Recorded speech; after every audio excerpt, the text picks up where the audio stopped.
Hi everybody, welcome to Ask Mark, our scuba diving Q&A, where I, Mark, a former scuba diving instructor, do my very best to answer your scuba diving questions. If you do have any scuba diving questions, then pop them down in the comment section underneath this video, and if you use this Ask Mark hashtag in your comment, it gets yourself and your question featured in an up and coming video. But I do type out an answer in the comment section, and a lot of the other subscribers do as well, so that you get an answer as soon as possible. You don't actually have to wait for your specific video to come out. But today I'm answering a question from 391 Wombat about Save a Dive kits. So the Wombat says, Mark, when traveling and diving from charters, is it reasonable to assume the charter operator will have everything on board to save a dive, so that you don't have to bring a save a dive kit on the plane with wrenches, screwdrivers, DIN adapters, etc.? It can easily add up to 1 or 2 kilos of weight in your luggage. So I never like 100% or promises. I learned that very early on as a dive instructor, to not promise anything, but every dive boat that I've been on has had a basic toolkit on board. Not the little ribs, obviously, but the bigger charter boats, the Liveaboards, they usually have a toolkit on board. That being said, I still bring my own tools if I can.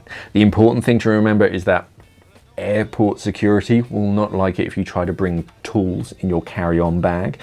They won't like the idea of you tinkering on the inside of their aeroplane, so checked luggage. But yeah, DIN adapters. So DIN adapters is more about like preparation. A lot of the world is transitioning to DIN nowadays, or at least DIN accessible. Most places will allow for A-clamp, and if you have A-clamp adapters, all you need is just a basic donut. So that's pretty small, compact, and doesn't weigh very much. But an actual DIN adapter to change your DIN regulator to an A-clamp, yeah, they can be quite heavy. The lightest one that I know of is the Scuba Pro one. It's kind of pricey, but it's like I want to say a magnesium alloy, so it's incredibly light. But what's even better is if you just contact them ahead of time, just say, hey, I'm diving DIN regulators, is that an issue? And then they'll say yes or no, so whether you even need to bring one. So it's more about letting them know as early as possible, because a lot of dive centers now have the just the modern valves, which can be either A-clamp or DIN. So it's just a matter of contacting them as early as possible.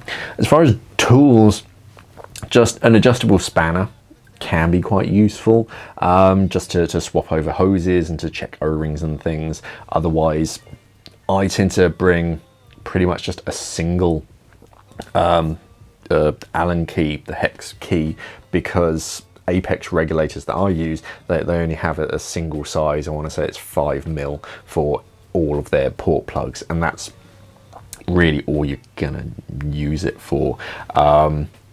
If you know what you're doing with second stages, you might use a like a flathead screwdriver, or in some cases an Allen key to adjust the resistance on your second stage. But if you don't know what you're doing, don't even attempt it, because you can damage your regulators. Otherwise, spare O-rings are useful, just because it's not unusual for the tank O-ring. That's usually the one that ends up wearing out, especially with like rental cylinders. If you're on A-clamp, if you're on DIN, just inspect yours ahead of time and bring a couple spares just in case it pops out. Sometimes they do. And then it really comes down to spare parts. So like specific for your equipment, like a replacement mast strap, fin straps if you need them. And it's more about like inspecting your gear ahead of time, and then just going, I'm a little bit wary about that thing in particular, I'll bring a spare just in case. Otherwise, it's just kind of bring anything that you might need, but yeah, not on carry-on. They will not like it if you try and bring an adjustable spanner on the inside of an aeroplane. But yeah, most boats, if not all boats that I've been on, have had some kind of rudimentary toolkit that will get a lot of jobs done. They're not going to have like actual spare parts like replacement hoses and replacement Schrader valves and things. Those can be quite rare, but yeah, it's just a matter of checking your gear ahead of time so that you know that you're not going to need them.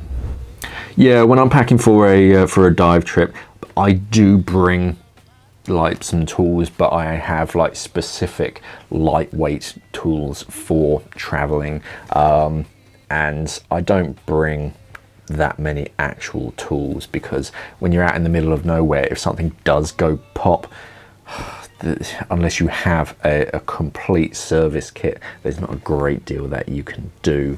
And some of the O-rings are so specific. I mean, I actually had it on one dive where, no, it was before the dive, I was setting up and an internal ring on one of my first stages just slipped, and as soon as I just switched it on, my second stages were free flowing, and you're like, okay, something's wrong with that. Luckily, I actually had a spare first stage that I brought with me, swapped it over, continued and finished the week's diving. But if I didn't have that first stage, that's kind of it. And there's no way, even with like a decent amount of tools, I would have been able to disassemble that first stage. However, yeah, if you don't have that one replacement O-ring, there's no way you can fix it. So don't go too crazy when bringing tools. Just bring like the basics. An adjustable spanner is always useful, and yeah, like a multi-tool can be useful as well. But yeah, most dive boats tend to have some kind of toolbox. If they got a motor, then the engineer has got some kind of toolbox, and yeah, just ask and they'll let you borrow their tools. But yeah, I still bring mine. I just prefer redundancy if I have the weight allowance and the space for it. But yeah, any other questions, pop them down in the comment section underneath this video. Remember to use that AskMark hashtag. That gets you featured in an up and coming video. In the meantime, head over to our website, scubadivermag.com. Thank you for watching, everybody, and of course, safe diving.